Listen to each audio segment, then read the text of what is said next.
The USDA's Natural Resource Conservation Service works to keep our inland marshes safe from erosion. And as This Week in Louisiana Agriculture's A.J. Sabine tells us, the job can be a challenge, especially in marshes only a mile away from the Gulf oil spill. NRCS District Conservationist Michael Trusclair makes his way down Bayou Rigolets, about a mile from Grand Isle, where oil has already washed ashore.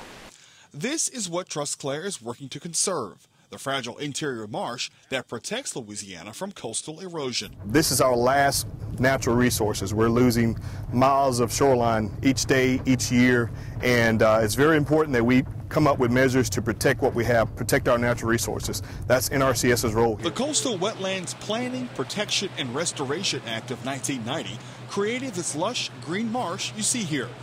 Bayou Rigolets is known as an abundant wildlife habitat, and it's Trusclair's job to make sure the natural resources of the area are preserved. With the recent incidents of the oil spill, we've been actively engaged in just trying to work out different aspects of shoreline protection and what we can do to further protect those soils and protect that vegetation from the oil slick. These concrete panels and rock levees keep water and wind from washing away the marsh. In contrast, this unprotected marsh area has disappeared. A lot of the landowners are concerned about the erosion that's taking place here. In the unprotected areas, they're losing land constantly.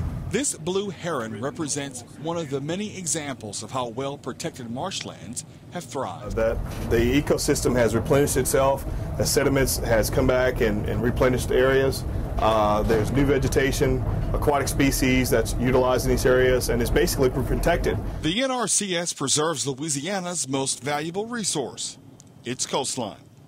On Bayou Rigolets, I'm A.J. Sabine for This Week in Louisiana Agriculture. The NRCS, in cooperation with the U.S. Fish and Wildlife Service, have constructed more than 90,000 linear feet of shoreline protection barriers along Bayou Rigolets and Bayou Perot.